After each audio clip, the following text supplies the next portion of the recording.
Buenas noches, compañeros, a todos. Espero que el último que está allá me escuche, hablando con este tono, ¿sí? No hay ningún problema. Realmente creo que es muy oportuna esta reunión, muy oportuna esta asamblea y muy oportuno el tema. Voy a empezar de una forma no convencional, voy a hacer lo contrario de lo que hace siempre un militante socialista, para no olvidarme de pasarles un aviso.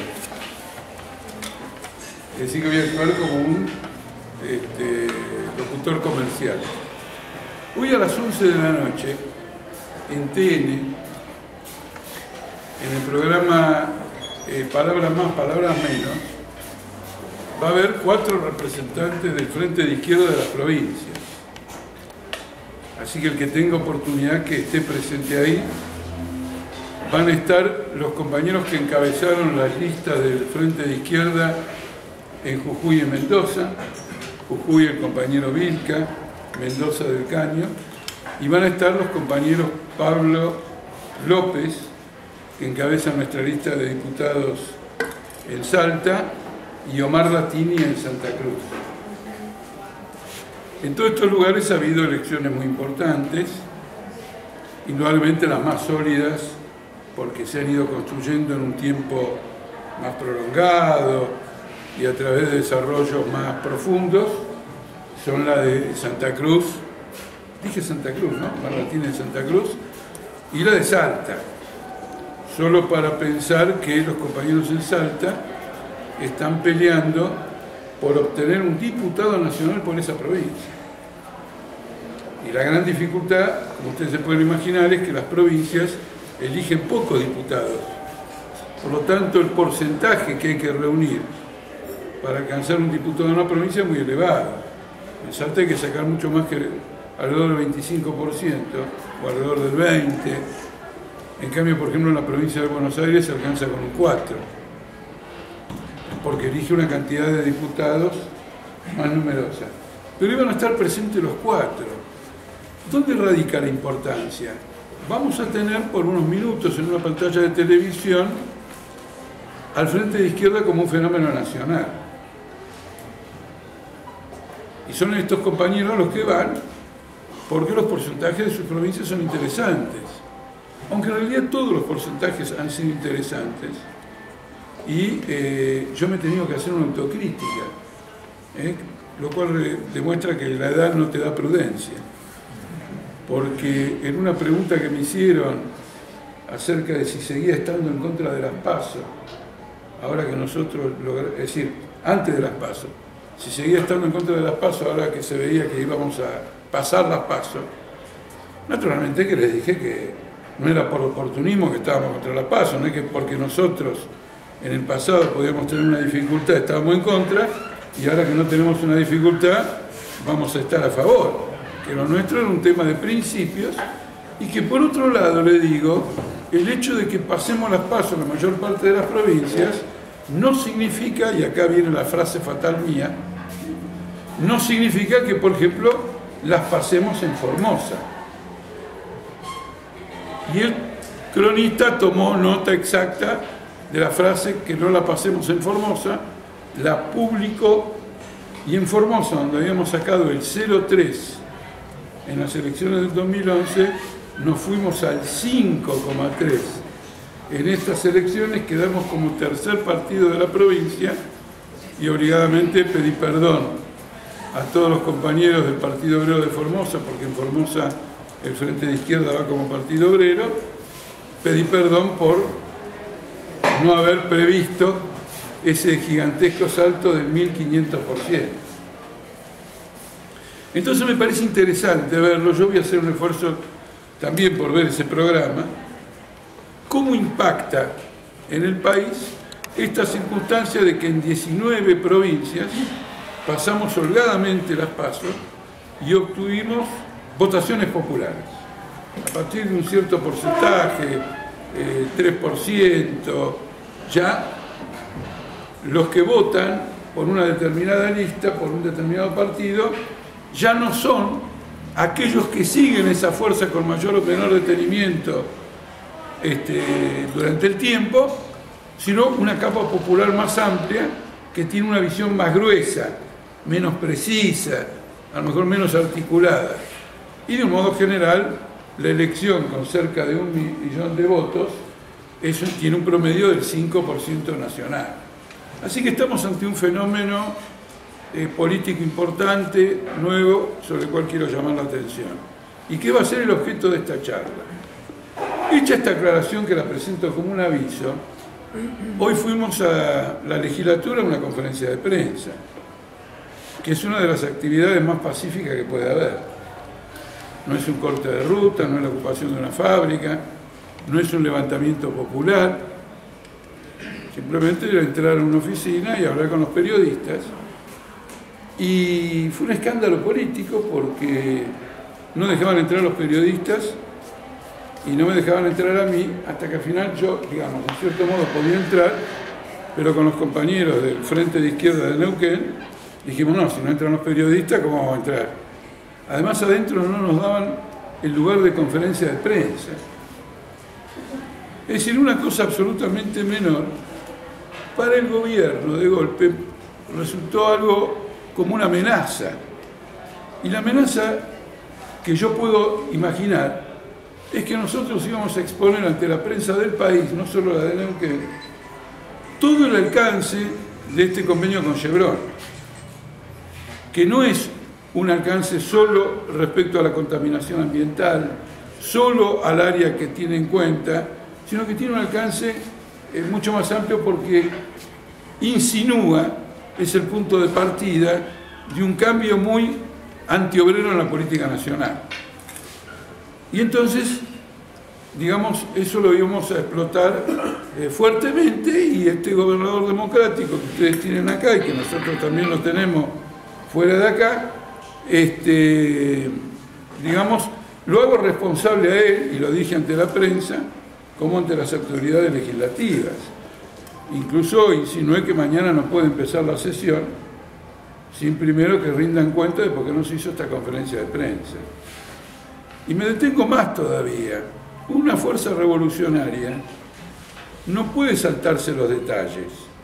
No es revolucionario aquel el que habla de la historia, y el que habla de la vida cotidiana es un reformista. Revolucionario es el que es revolucionario en la vida cotidiana y en la historia. El que no le deja pasar al poder una. El que demuestra que el poder es enemigo de la libertad de expresión. Los que nos acusan de totalitarios no te cierran la boca. Y eso fue un poco lo que ocurrió hoy. Pero al mismo tiempo hay que destacar, y ayuda a entenderlo en el contexto, que hubo un manifiesto interés de la prensa por venir. Porque también hubieron canales nacionales, no solo medios de comunicación de las provincias, escritos, etc. Es decir, que había un interés por la opinión del Frente de Izquierda. Entonces acá ya podemos sacar una conclusión, y es que en la política argentina, para las clases dominantes, ya los planteamientos políticos que puede hacer el Frente de Izquierda inquietan. E inquietan porque ellos ya saben que encontramos oídos receptivos en la población, que nosotros no vamos a decir una sandez o una cosa menor en la crítica, que la crítica va a ser profunda, ¿no es cierto? Hoy, por ejemplo, denunciamos que un aspecto esencial del secreto en que está guardado el acuerdo con Chevron tiene que ver con la transferencia de la responsabilidad ambiental a YPF. Eso ya está indicando que que Chevron está a punto de cometer un delito, ¿no es cierto? Es decir, que va a ejercer una amenaza contra el medio ambiente, y en caso de que eso ocurra, el que tiene que cargar con el pasivo del daño ambiental es YPF y no Chevron. Por eso es un aspecto importante que está guardado, porque Chevron ha tratado de encargar ese pasivo ambiental al Estado ecuatoriano, no lo ha logrado y ha quedado como un paria internacional. Nosotros también, en una conferencia de prensa bien amplia, íbamos a demostrar que eso de que necesitamos plata porque nos estamos quedando sin energía y que Chevron la va a traer es falso. Los 16.000 millones de dólares que se dice que son necesarios para explotar esto con el cargo ambiental al pueblo argentino y no a Chevron, Chevron no lo va a aportar. Van a hacer la capitalización de los beneficios que va a ir obteniendo en el curso de la explotación. El dinero inicial para arrancar con esto son 2.000 millones de dólares. Ahora, si la Presidenta de la Nación dice que en la década ganada pagaron 175.000 millones de dólares a los acreedores usureros internacionales, los 2.000 millones de dólares es la propina que hay que dejarle al mozo en el café. Son migajas. Pero hay toda una campaña según la cual la Argentina, por definición, no tiene otro dinero que el que pueda venir afuera. Es decir, todo el contexto, digamos, económico, y el hecho de que se le dé a Chevron la libertad de girar utilidades, no pagar impuestos, etcétera, es una señal al capital financiero internacional de que el gobierno, en lugar de especificar, en lugar de nacionalizar, se abre nuevamente a la penetración de los grandes capitales internacionales. La crítica tiene que ser integral, porque cualquier aspecto de la crítica que esté ausente no ilumina un aspecto fundamental de este proceso con Chevron. Y después hay una cosa que también es importante. En numerosos países ya se ha demostrado, y si después se muestra lo contrario, esperaremos que se demuestre lo contrario, pero por ahora es lo que se ha demostrado, el método de explotación del gas no convencional es tremendamente riesgoso. Y una vez que ese riesgo se consuma, el daño es formidable. Tiene que ver con el agua, los ríos de Neuquén, y también tiene que ver con las napas de agua. Son importantes. En Estados Unidos eso ha quedado de manifiesto con daños ecológicos importantes, y en algunos países de Europa. Pero escuché a alguien decir hoy, bueno, la alternativa es que explotemos el petróleo como siempre. Y acá vienen algunas cosas muy importantes. Quien conozca la provincia de Santa Cruz sabe que la explotación del petróleo como siempre tiene totalmente contaminada la provincia de Santa Cruz.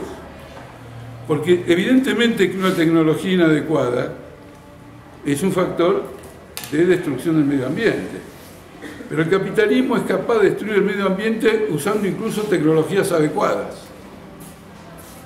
Y esto no lo podemos dejar, porque si no va a ser una lucha de tecnologías y no una lucha de clases. Está claro, la salida en lugar de ser social va a ser tecnológica. Si viene un capitalista que me promete la pureza del aire, vamos con la explotación de la clase obrera. ¿Está claro o no? Ese no puede ser un punto de vista. Hay que ver por qué. Y por una razón fundamental, porque la contaminación agresiva del medio ambiente, porque el intercambio con el medio ambiente es permanente, tiene que ver con el afán de lucro del capital. Lo que hace esencialmente a la ganancia del capital es con qué rapidez rota el capital inicial. Si un capital inicial hace su ganancia en 6 meses y vuelve a reiniciar la producción en los 6 meses, el empresario gana más dinero que si esa rotación fuera de 12 meses. Si yo dedico una parte del tiempo a arreglar los caños que transportan el petróleo, cuando hay pequeñas filtraciones, como capitalista digo, no, que me aumenten el precio o esto, pero tener que ir a arreglar esas pequeñas cosas y representa un costo. Entonces no lo hago.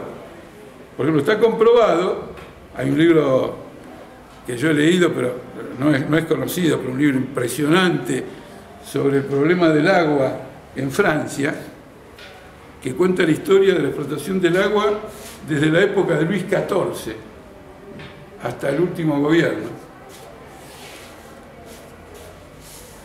La empresa Lyonnais des Eaux, que acá estuvo en Tucumán y en varios lugares, deteriora las cañerías y con eso logra registrar un consumo de agua superior al real, y el gobierno paga. Es decir, que los franceses consumen más agua de la que pasa por la boca, porque se filtra por distintos lugares. Lo mismo ocurre en el caso de YPF, que es la principal, pero están las otras. Posteriormente vinieron Bridas, Panamerican, etcétera, digamos en la Patagonia. Yo trabajé en una empresa hace muchos años, que había comprobado que había robo de material en el stock. Que el stock estaba declarado, después cuando uno iba a contar, no era el que estaba, había menos. Entonces había que poner gente que lo cuide. Cuando hizo el cálculo de lo que costaba el cuidado para que no se robe, era más caro que lo que se robaba. Entonces que se robe. ¿Está claro o no? Si arreglar los caños me cuesta más que el petróleo que pierdo, entonces que se pierda. Ahora eso contamina las napas y bueno, que se jodan los mapuches. Total, yo lo que tengo que rendir es cuenta a los accionistas de Nueva York, no a los pueblos originarios de América Latina, ¿me explico? Entonces el enfoque social, integral, económico, político, estatal, digamos, es muy importante. Pero en este punto quiero poner un énfasis en lo siguiente. Nosotros tenemos que librar una lucha contra la entrega a Chevron en todos los planos, desde el punto de vista del Frente de Izquierda. ¿Por qué razón? Porque solo desde una posición política definida que lucha por capturar el poder del Estado, esta lucha contra la entrega y contra la contaminación se puede capitalizar. ¿Me explico? El que lucha, me parece muy bien, todos los que luchan contra la entrega. Y nada más que contra la entrega. Pero no, va a ser un esfuerzo que se va a dilapidar en gran medida. Porque no se concentra, no ayuda a concientizar al pueblo en que esto ocurre porque gobiernan los capitalistas. Que eso no va a ocurrir cuando gobiernan los trabajadores, y para que gobiernen los trabajadores hay que marchar con el Frente de Izquierda y en octubre hay que votar al Frente de Izquierda. No se puede separar una cosa de la otra. Por eso nosotros hoy hacemos una charla sobre Chevron y balance de la izquierda y balance del Frente de Izquierda, y no nos detenemos a discutir todos los pliegues y repliegues que tiene el asunto de Chevron, de impuestos provinciales, de lo que le saca la provincia, que es importante, pero nosotros queremos hacer la relación. Los que luchan contra la entrega, los que luchan contra la contaminación, los que luchan contra la expropiación de los mapuches, se tienen que incorporar al Frente de Izquierda y asegurar que el 1 millón de votos de agosto se transforme en 2 millones de octubre. Y eso es lo que le preocupa a Zapac. Porque cuando en octubre ven las urnas y el Frente de Izquierda, que creció 1 millón, se ve que creció, suponete que creció a 1,5 millones, los tipos dicen, estamos jodidos. Acá estamos jodidos porque ahora empieza una lucha popular con una fuerza política articulada que declara sus objetivos, que los desarrolla, que los explica, que tiene método, presencia en el movimiento obrero. Este aspecto no lo quiero dejar. Esto es quizás lo más importante de la charla misma, porque en la vida no se trata de dispersarse en la totalidad de los problemas que hay, sino en la capacidad de integrarlos para focalizar en la salida. No dispersarse en el análisis, sino integrarlo hacia una acción. De lo contrario, es tan fantástico para acompañar un café con leche con media luna a la mañana con los amigos. Pero no es eficaz. Entonces yo saludo que el Partido Obrero de Neuquén haya hecho esta charla sobre el Frente de Izquierda en medio del conflicto de Chevron y en la víspera de las elecciones de octubre, porque están relacionados, no se pueden separar. No vamos a parar la campaña electoral y la idea del apoyo al Frente de Izquierda porque hay que ir con Chevron. Mañana vamos a ir con los carteles del Frente de Izquierda, con la bandera del Frente de Izquierda, los volantes del Frente de Izquierda, las posiciones del Frente de Izquierda.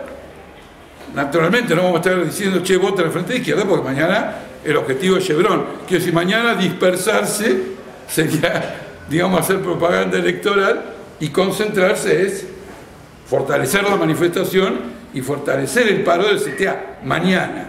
Pero al ir con nuestras banderas, ligamos todos los problemas. Hay una lucha feroz, por ejemplo, yo estoy acá y un poquito desconectado de algunas cosas que habitualmente estoy conectado, pero por ejemplo ya la presidenta habló de que le reabre el pago de los fondos buitres. Es evidentemente una maniobra para recuperar la iniciativa con la clase capitalista, que dicen nos queremos volver a endeudar en el exterior, pero nadie nos va a prestar, porque tenemos un litigio con gente a la que no le pagamos. Y ella, que acusa a la oposición de tener un plan siniestro de volver a endeudar a la Argentina con el exterior, pronuncia un discurso en donde hace una propuesta para eliminar uno de los problemas que dificulta que Argentina y los empresarios argentinos y el Estado argentino se endeuden en el exterior. ¿Cuál es el propósito de la charla de ayer? Ella también piensa como nosotros. Ella también dice que hay que focalizar. Tenemos que tomar esta medida ahora para revertir los malos resultados electorales. Tenemos que tomar esta medida ahora para revertir los malos resultados electorales de octubre. Los malos resultados electorales que se obtuvieron el 11 de agosto. Y entonces toma esta iniciativa. Y acabo de recibir un mensaje de texto que dice, hoy anunciaron una suba del mínimo no imponible para que menos trabajadores paguen paguen el impuesto al salario. Es una medida cosmética, pero la mujer se mueve y el que se mueve tiene más posibilidades de alcanzar algunas metas que los que no se mueven.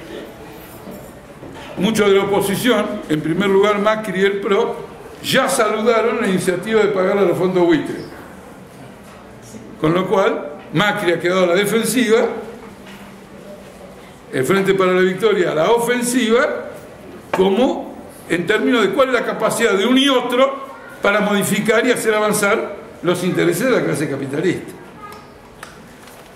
Nosotros tenemos que actuar también. Cuidado, esto no es una rutina la campaña electoral. No es una rutina, porque se desarrolla en un marco de grandes crisis. Y el que tenga una intervención u otra intervención puede modificar el perímetro electoral. Y hoy, cuando hicimos la conferencia de prensa, intervinimos y nos respondieron con esa previsión, digamos, para afectar nuestras posibilidades políticas y, digamos, mejorar o hacer avanzar o encubrir lo que al gobernador de acá ya le costó en las primarias salir segundo. Él ya ha sufrido las consecuencias políticas del acuerdo con Chevron. Claro que con un tipo como Pereira, que hoy en la conferencia de prensa yo dije que es un burócrata sindical, etcétera, etcétera, etcétera. Entonces, este es el marco con el cual creo que tenemos que abrir un debate y desarrollar una charla. ¿Qué cosas nos deja la campaña esta? En primer lugar, esta campaña hay que verla a la luz de la campaña del 2011 y de sus resultados. Y el hecho de que en 19 distritos, con un caudal de voto importante, el Frente de Izquierda haya obtenido lo que obtuvo, indica un nuevo periodo para la izquierda argentina. Este es el primer punto que quiero dejar muy claro. El Frente de Izquierda le ha impreso a la izquierda argentina una fisonomía histórica diferente. Hace 20, 25, 30 años, y no les digo hace 40, la izquierda era el Partido Comunista. No quiere decir que los que no éramos del Partido Comunista no éramos de izquierda. Pero si uno hablaba con el barrendero, le decía el Partido Comunista. Con su política, su estrategia, sus ligaciones internacionales. Luego fue Izquierda Unida o el Frente del Pueblo. Con una política de características determinadas, reformista, adaptadora, entre las cuales se incluyen el apoyo a Alfonsín político, principista, en ocasión del levantamiento de Rico en 1987, y el saludo al ejército argentino en una solicitada en todos los diarios cuando reprimieron y mataron a un grupo que naturalmente cometió un error político estruendoso, el grupo de Gorriarán Merlo, movimiento de Todos por la Patria, que era, o algo por el estilo, que se fue a asaltar un cuartel. Bueno, no estoy de acuerdo que haya ido a asaltar un cuartel, ¿no es cierto? Pero no justifica la represión del ejército y los caras pintadas, que los masacraron a casi todos, y, digamos, el apoyo que se le dio. Era otra fisonomía la de la izquierda.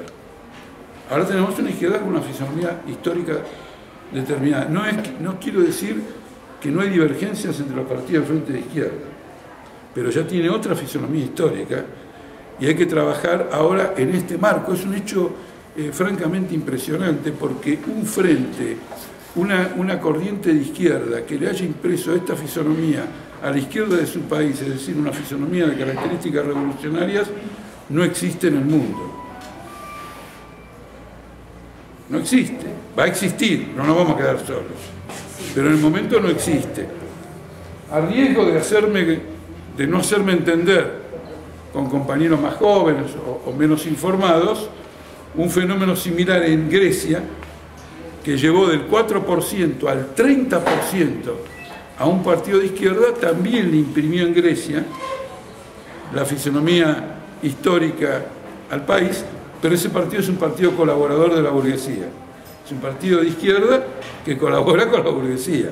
Dio un salto, llegó muy alto, sorprendió a todo el país, pero es otra fisonomía histórica. Los griegos todavía deberán, a través de la experiencia, alcanzar. Aquí es esta fisonomía histórica. Se corren chistes, les cuento algunos, aunque van a salir en... No los puedo decir estos chistes, porque comprometen a personas públicas. El principal de ellos no lo puedo decir. No lo puedo decir porque fue en un programa de radio con periodistas de alto nivel en el momento de la publicidad. Es decir, que ellos prefirieron no decirlo al aire. Yo no lo voy a decir, pero tomemos otro ejemplo. Este tipo que escribe en Clarín los domingos, el hijo de Tato, el hijo de Tato Bores, escribió 2 veces sobre nosotros. ¿No es cierto? Entonces, ¿cómo nos ve? Digamos, ¿cómo nos ve la burguesía? Entonces, dijo, bueno, al balance de las elecciones del 2011, escribió un domingo, bueno, Altamira es el trotskista más simpático que hay en América del Sur, pero ojo al piojo porque ahora tiene el 5% de los votos. Cuando tenga el 25%, agarrémonos. Es decir, claramente diciendo, señores, no se confundan, esto es una izquierda revolucionaria. Y el otro día, hace 2 o 3 domingos, criticando a Cristina Kirchner por lo que él llamaba métodos autoritarios y manipulaciones electorales, decía, con estas manipulaciones y con estos métodos, Altamira nunca va a ser presidente. Y entre paréntesis, por suerte. ¿No es cierto? Esta que tengo, que no la puedo comentar, es infinitamente más expresiva. Pero el secretario de Cultura, Jorge Cosia, que intervino en un bloque posterior al mío en un programa de Alfredo Leuco, cuando Alfredo Leuco lo abordó en la entrevista preguntándole cosas de cultura, dijo, yo no voy a hablar, le preguntó sobre cultura y dijo, yo no voy a hablar de cultura. Yo quiero hablar de lo que Altamira dijo en el bloque anterior y les quiero advertir que es un mentiroso. Lo que él quiere es el comunismo mundial. Lo que quiere es todo eso, etcétera, y se desató en una furiosa campaña macartista. Está claro, digamos, que hay una definición política, una comprensión política de que esta izquierda es otra izquierda. ¿No es cierto? Le hemos impreso esa fisonomía histórica y me parece que es fundamental. ¿Por qué se ha logrado todo esto? En una explicación de cómo se ha logrado va a ser relativamente arbitraria. Es un tema que queda abierto para la discusión. O, digamos, sería muy sumario. Pero el primer aspecto que tenemos que contemplar es que hay un aspecto de la historia argentina que es contundente. Si se puede agarrar desde mediados del siglo hasta ahora, mediados del siglo pasado hasta ahora, tenemos 2 etapas, una etapa dominada por gobiernos militares y una etapa donde no están dominados por los gobiernos militares. Las etapas de los gobiernos militares era siempre un retorno al pasado. Había un gobierno peronista, un gobierno radical, venía un golpe, lo volteaba, y después cuando fracasaba el golpe militar, volvía uno de los que habían tirado a los militares. A ese lo volvían a tirar a los militares, y después volvía uno que... Yo me acuerdo, los que militábamos en aquella época, decíamos, qué lástima que no lo dejan terminar ninguno, porque si dejaran terminar a uno, la gente no lo querría ver nunca más. Es decir, se agotaría la experiencia de ese gobierno. Estos 30 años han tenido ese mérito. Alfonsín gobernó hasta la hiperinflación y la caída infame, Menem y de la Rúa con la crisis del 2001, ¿no es cierto?, más otras hiperinflaciones de Menem. El país hizo bolsa en el 2001, lo reconstruyó Kirchner a costa de 150.000 millones de dólares solo a los acreedores internacionales, y ahora estamos de nuevo en una crisis. Es decir, se agotaron todas las fuerzas políticas tradicionales. Ha quedado francamente un cuadro de dispersión política extraordinario en la fila de los partidos tradicionales y un cuadro de hartazgo político en la conciencia popular. Ese es el cuadro por arriba, ahora hay que ver el cuadro por abajo. Y el cuadro por abajo es que todas las experiencias izquierdistas, hasta la nuestra de ahora, fracasaron todas miserablemente, porque todos se fueron adaptando al sistema político de turno. De la conjunción de la crisis de los partidos tradicionales por arriba y de la lucha política sistemática por abrir un curso revolucionario consecuente en la izquierda, hemos producido esta situación. De ninguna otra manera. Y no hemos producido esta situación, digamos, como resultado de fuerzas extrañas a nosotros, llamadas históricas en general. Fue un propósito político. Y el propósito político era llevar a la clase obrera, pelear para que la clase obrera pudiera romper políticamente con el peronismo y desarrollar una capacidad para echar a la burocracia de los sindicatos. Sistemáticamente. Nosotros quebramos, en cierto modo, no en forma absoluta, porque hubo intentos previos, lo que era una característica de la izquierda argentina, y era que era desarrollar un fuerte sindicalismo en la perspectiva de que a través de un fuerte sindicalismo iba a alcanzar una primacía política. Eso fue evidente todo el tiempo. Entonces uno tenía una empresa con una comisión interna de izquierda que el día de las elecciones votaba por el peronismo. Es decir, que esa izquierda era valiosa en términos personales, en el coraje, en la honestidad, en la capacidad de organizar esa empresa. Pero no tenía la capacidad, siendo una izquierda, siendo socialista, de ofrecer un horizonte histórico a la clase obrera, a las clases medias, al país entero. Había un esfuerzo, el Partido Obrero sistemáticamente se caracterizó por la línea contraria, de apoyar el trabajo en los lugares de trabajo, en los lugares de estudio, etc., de apoyarlo sobre la base de una propaganda política y de una agitación política. Yo, por ejemplo, una vez conversando, tengo muchos amigos en un partido que se llama PSTU en Brasil. Los conozco, son amigos míos hace mucho tiempo, entonces tengo la facilidad de discutir con otro partido político tomando un café, etc. Y yo me dice, mira, dice, nosotros estamos seguros que tenemos más fuerza que ustedes en el movimiento obrero. Pero lo que ustedes tienen en Argentina nosotros no lo logramos de ninguna manera acá. También es un problema de métodos. ¿Por qué? Es indudable, yo tengo un gran respeto por el PSTU de Brasil como una fuerza que se ha ido desarrollando y por lo tanto su bastión, hasta el punto que leo diarios y me fijo en los conflictos sindicales en las empresas que, por ejemplo, sigo mucho una empresa de General Motors en la ruta entre San Pablo y Río de Janeiro, que la dirige el compañero, pero no tienen una presencia política. Y cuando se plantean los problemas políticos, van a la rastra de fuerzas tradicionales. En la reciente rebelión que hubo en Brasil, terminaron alineándose más con las fuerzas que luego trataron de contrarrestar esa rebelión que encabezarlas. Lo digo a título ilustrativo.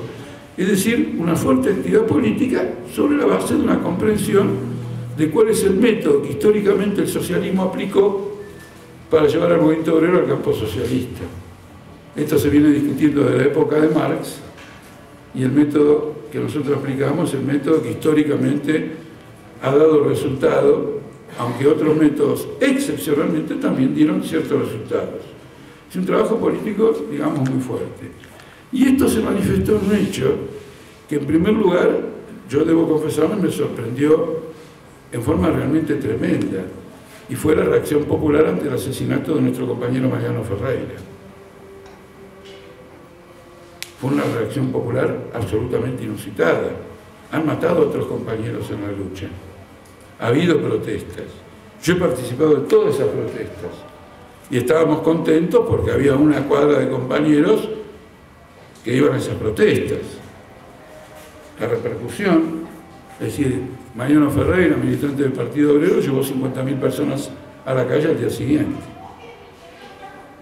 Y ahí ocurrió algo que políticamente tiene un enorme valor.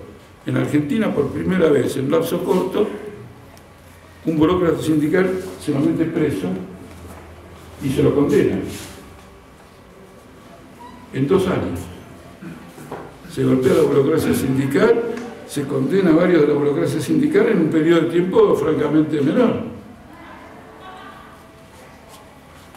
Es decir, que se acentuó la idea de que en la izquierda se desarrollaban fuerzas capaces de alcanzar ciertos objetivos. Y lo mismo con las fábricas recuperadas.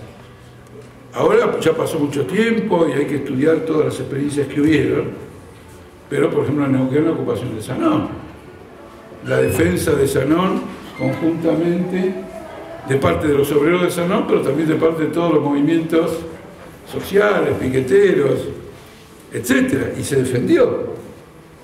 Entonces podrá haber tal o cual deficiencia, algunos hechos importantes que ocurrieron últimamente, que fueron muy desagradables, pero la burguesía no pudo devolverle a la vieja patronal esa empresa recuperada.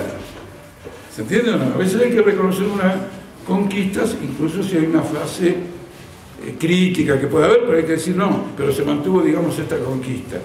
Entonces, como ustedes ven, no vinimos con una cigüeña de París. Fuimos a una elección y se descubrió todo.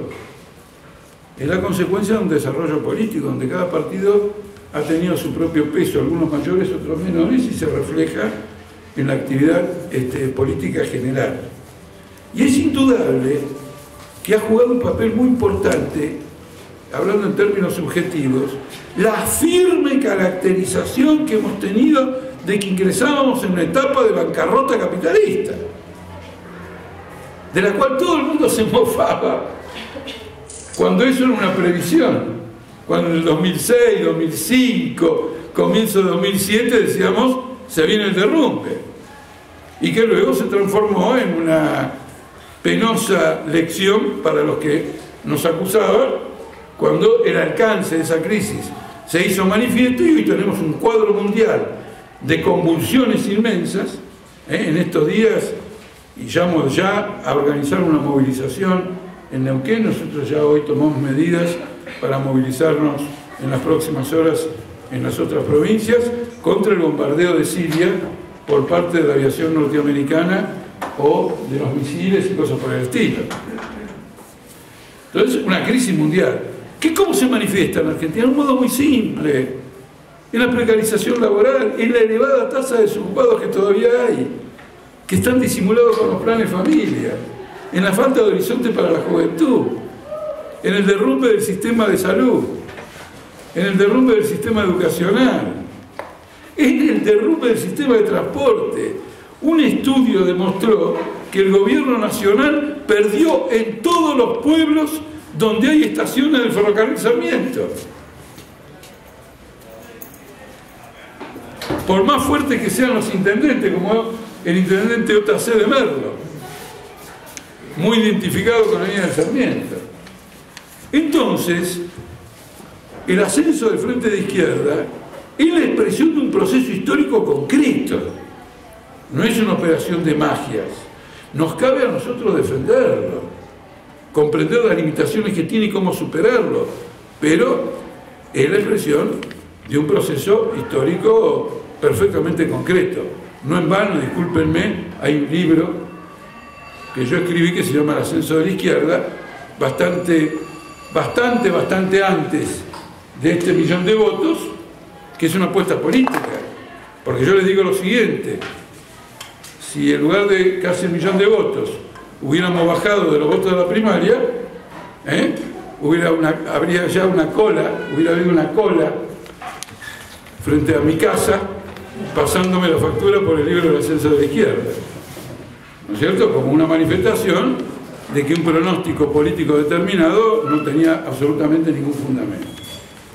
Ahora quiero entrar en la parte más dura, porque ningún revolucionario puede estar nunca contento ni con sus éxitos.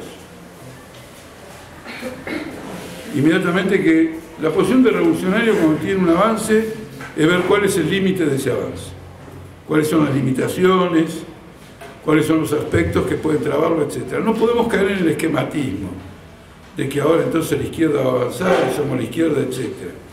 El problema fundamental que viene ahora es darle una amplia penetración popular a esta experiencia. Porque lo que ha ocurrido más o menos es lo siguiente: hay un amplio campo popular que quiere votar por la izquierda, pero hasta las primarias del 2011 y luego no había ninguna expresión que lo canalizara. El solo hecho de que apareciera una expresión que lo canalizara jugó un papel centrípeto, hizo que muchos votos que se desparraban por no haber a quién votar se volcaran. Ahora la gente reconoce que hay un eje de referencia, pero ahora que hay un eje de referencia hay que construir el apoyo popular. No es que ahora ya tenemos el partido revolucionario que en Argentina va a tomar el poder a fecha cierta. Mentiras. Total. Ahora viene el periodo complejo de, medio de esta enorme crisis que tiene el país y tiene el mundo, conquistar un apoyo popular más vasto. Y por sobre todas las cosas, hacer emerger dirigentes obreros como dirigentes políticos de la izquierda.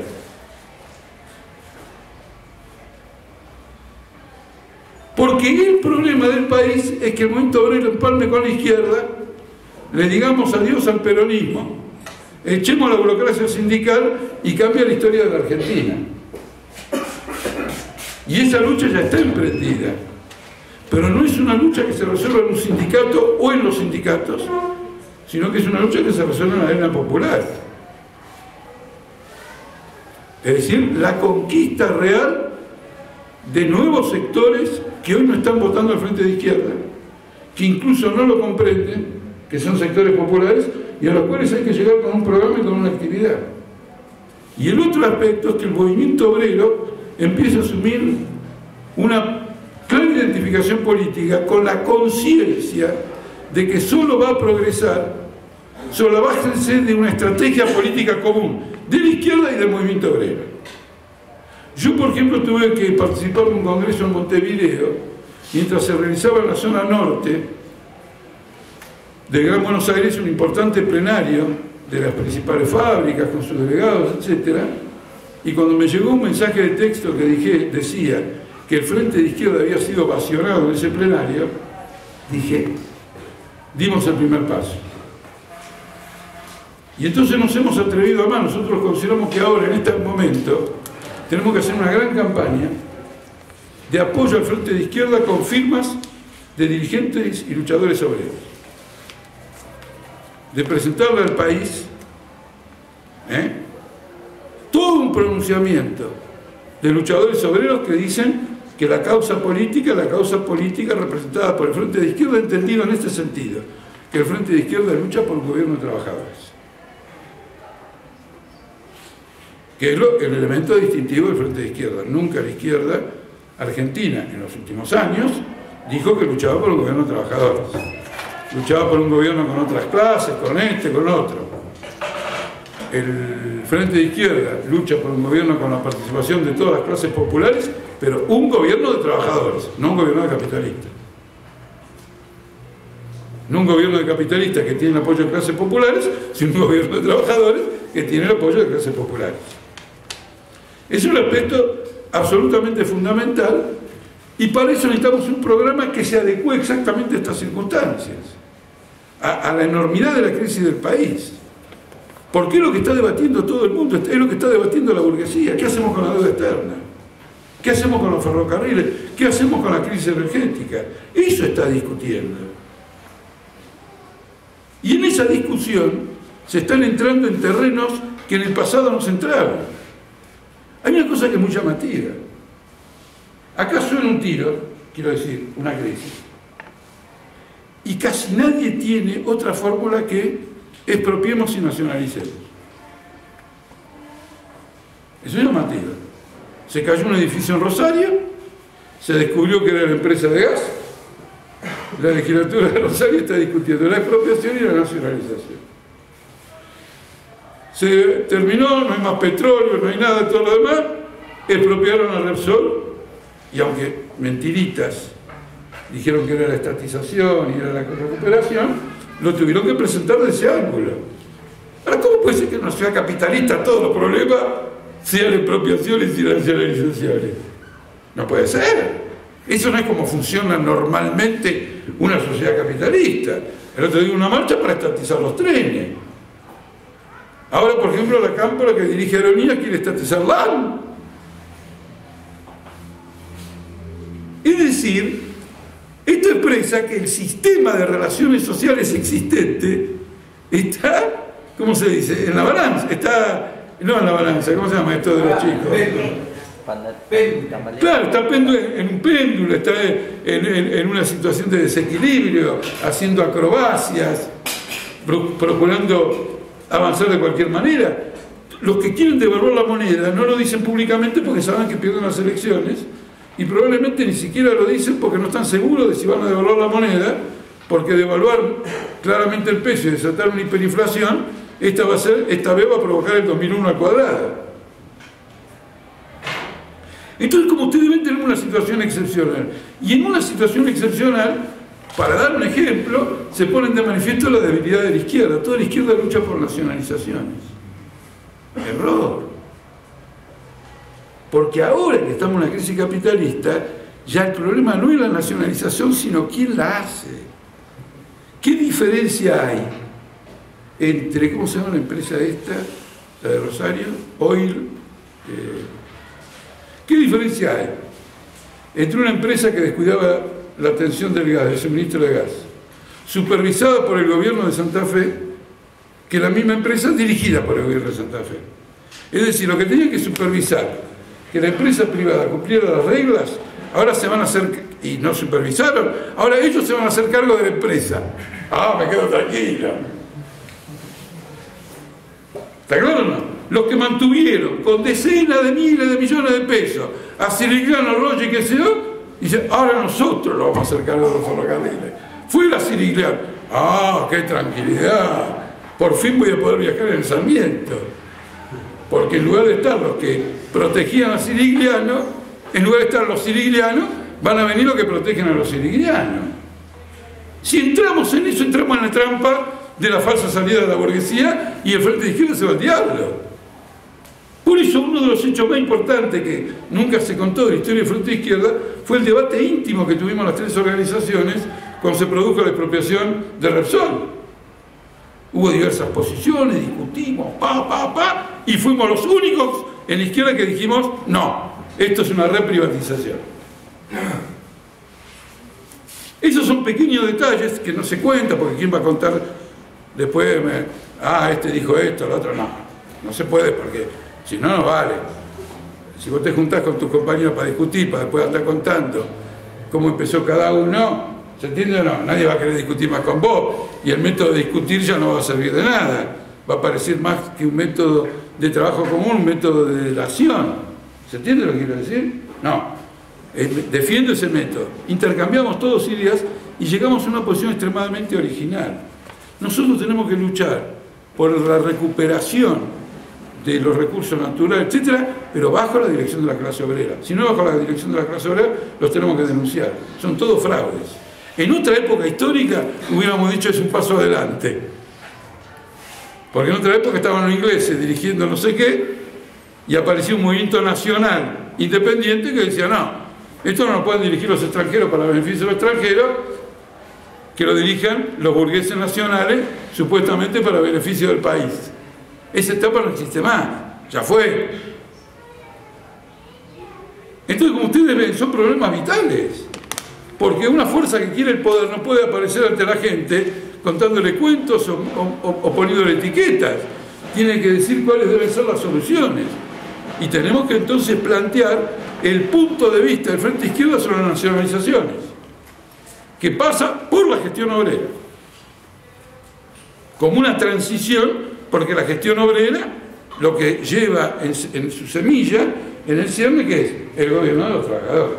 No puede haber una gestión obrera, Sanón lo sabe mejor que nadie, aislada de un poder político de trabajadores y de una economía que trabaje y planifique en función de los trabajadores. Estas son cuestiones absolutamente vitales.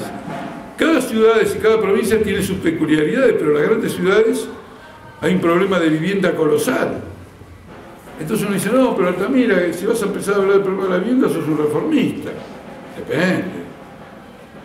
Depende, ya dije antes que revolucionario hay que ser en la vida cotidiana. Depende. Si yo demuestro que el problema de la vivienda de los trabajadores obedece a un desarrollo catastrófico capitalista del medio urbano, la solución es el derrocamiento de la burguesía. ¿Y por qué lo digo? Porque todos los terrenos están siendo usurpados para la especulación inmobiliaria. Los trabajadores son empujados a la periferia. El precio del metro cuadrado para construir sube por las nubes. Ahí se daba dinero del narcotráfico en la especulación. Es decir, el desarrollo del medio urbano es un proceso de expropiación del capital de uno de los instrumentos de la fuerza de trabajo, que es su propia vivienda, incluso si es una vivienda alquilada, y de la expulsión del medio urbano. No quiero desarrollar más, pero como ustedes ven, hoy necesitamos un programa claro de una fuerza política que dice cómo enfrentamos este problema del poder, porque hay una crisis relativamente terminal. Esto termina con una nueva devaluación monetaria y por lo tanto con un caos o una bancarrota económica. Elisa Carrió se le ocurrió ni más ni menos que ahora declarar que Cristina Kirchner es Isabel Perón. Es decir, que están a punto de voltear a Cristina Kirchner. Ahora, como es la candidata con más intención de voto en la capital y vino del subsuelo y pasó al primer puesto, está expresando el punto de vista de alguien de la burguesía. ¿Y qué es lo que quiere decir Carrió? Carrió dice, sí, esta está a punto de voltearla y nosotros tenemos que tratar de que no la volteen y salimos a defenderla, y rompió el frente de los partidos anticristinistas y dijo que cuando terminen las elecciones la presidencia de la Cámara de Diputados tiene que seguir en manos del Frente para la Victoria. Ella, de los corruptos, de Baez, tiene que seguir en manos de Baez, de Alaskar, de Seychelles, porque si vos le quitas la presidencia, el orden sucesorio pasa a manos del opositor, que es lo que propone de Narváez. Cito esto, no para contar cuentos, sino para mostrar que hay una pelea por el poder que puede tener salidas extraparlamentarias o extraconstitucionales, porque no va a haber un golpe militar. ¿Se entiende o no? Va a haber, pues si llega a haber una cosa de ese tipo, ¿cómo nosotros nos vamos plantando con este desarrollo? Entonces entramos en este momento, en esta parte de octubre. El problema del Frente de Izquierda para mucha gente es tan grande que todas las presiones que hemos hecho, negociaciones, discusiones, para que una parte de la izquierda se vaya de la grilla electoral en la capital federal, resultaron vanas. Ustedes saben que acá ustedes en Neuquén, virtualmente, es solo el Frente de Izquierda y quizá el Nuevo Más. ¿Afuera de dónde? Bueno, por eso, quedó, pero es el Frente de Izquierda, en todas las provincias el Frente de Izquierda. En la capital no hay Frente de Izquierda, hay varios. Está Zamora, está Lozano, e incluso los que quedaron afuera no apoyan la Frente de Izquierda. Entonces, como ustedes ven, es un hecho muy interesante por lo siguiente. Nosotros éramos los sectarios. Nosotros éramos sectarios. Si nosotros veíamos pasar un izquierdista al lado, saltábamos a la otra vereda. Eso decían de nosotros. Ahora nosotros vamos primero. Y todos los amplios, profundos, pluralistas, campeones de todo, dice, hay que cagar al primero. Que cree de Cristina, de Narváez, lo que fuere, hay que voltear a la Frente de Izquierda. No hay ninguna observación, porque uno puede apoyar una corriente de izquierda adversaria a la de uno, porque beneficia a la clase obrera, con las posiciones que uno tiene, no con las posiciones del frente al que uno vota. Prácticamente me he pasado toda la vida haciendo eso. ¿Está claro? Empujando a alguien de izquierda, obrero, a que llegue y expresando mi discrepancia con ese que yo quería que llegue, en función de una perspectiva ulterior. Hay muchas trabas que se van desarrollando.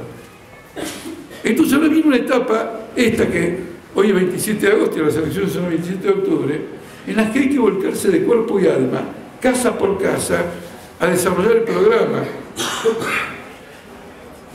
Un llamado que diga a la izquierda, a los trabajadores, a la oposición combativa, es decir, a todo el espectro que tiene que ver con las clases populares, afectar al movimiento obrero, a los activistas más combativos, hay que votar a Frente de Izquierda. Es un hecho histórico. Poner en pie una fuerza antagónica al capital es un hecho histórico. En los lugares de trabajo se va a sentir de inmediato. Ya se siente. Ya se siente de inmediato. En los lugares de trabajo, la gente que antes elegía la Comisión Interna de Izquierda y votaba al peronismo, ahora capaz que vota a la Comisión Interna peronista, pero vota al Frente de Izquierda. Quiero decir, allí donde... Porque hay lugares donde no hay compañeros del Frente de Izquierda. Entonces difícilmente tengan delegados si no hay. O tengan una comisión interna. Pero tienen que ir a votar el 27 de octubre. Votan por el Frente de Izquierda. Yo tengo un par de anécdotas realmente conmovedoras. Una vez me invitó un amigo a comer en un lugar y cuando la chica que nos atendía reconoció que estaba yo ahí, me contó un hecho extraordinario, que no tenía ni idea por quién votar en la del 2011. Y entonces se juntaron todos. Y en una reunión, una pequeña asamblea de ese restaurante, por unanimidad decidieron el voto al Frente de Izquierda. Eso es una expresión de que el movimiento obrero se empieza a organizar en torno a una idea política, en torno a un referente. Es así como vamos a llegar al poder. Se está diseñando el mecanismo. Antes era difuso, antes eran ideas que procuraban crear, ahora no. Esto es muy importante. Entonces hay que volcarse. Uno dice, pero en Neuquén no podemos meter un diputado nacional, creo. ¿No es cierto? No, no podemos en el sentido de que hemos hecho una gran elección, porque miren que hubo elecciones locales acá, para municipales, y un mes después hubo elección para primaria, y un salto, en un mes o no, o en 5 semanas, miren ustedes qué va. Pero a lo mejor el porcentaje de votos que hace falta sería, no quiero meter la pata como metí con Formosa. Así que si me equivoco no digan nada. Pero si el porcentaje de votos que hace falta es muy elevado, quizás no tiene ninguna importancia. No tiene ninguna importancia. Hay que volver a duplicar los votos. Es la derrota de Chevron, es la derrota de Zapata, aunque no metamos un diputado. Es una revolución en Aten, es una revolución en otros sindicatos. Eso no hay que perder de vista de ninguna manera. Entonces, digamos, es una campaña que hay que realizar muy fuertemente. Creo que es la cuestión central. el conjunto de las relaciones sociales del país se va a ver afectada por la emergencia de una fuerza política que hay que tener en cuenta. Hay otra cosa más. Nosotros hemos sacado una elección muy buena en Mendoza, en Jujuy, en Salta, ¿cómo se llama? Bueno, los compañeros estos que van a estar ahora. Ahora, no tenemos posibilidades, por lo menos en Mendoza y en Jujuy, de elegir un diputado nacional, por los porcentajes. Si es una buena elección. Pero ¿qué descubrimos? Que hay elecciones provinciales. Y para las elecciones provinciales somos número fijo. Si peleamos, no tendremos un diputado nacional por Jujuy, pero a lo mejor tenemos 2 diputados provinciales. Ya tenemos 2 en Salta. Podemos tener 2 en Mendoza. ¿Acá? Pero no hay provinciales. No, digo, tenemos uno, tengo que tener otro. No, Macanudo, pero yo me refiero a los únicos lugares en que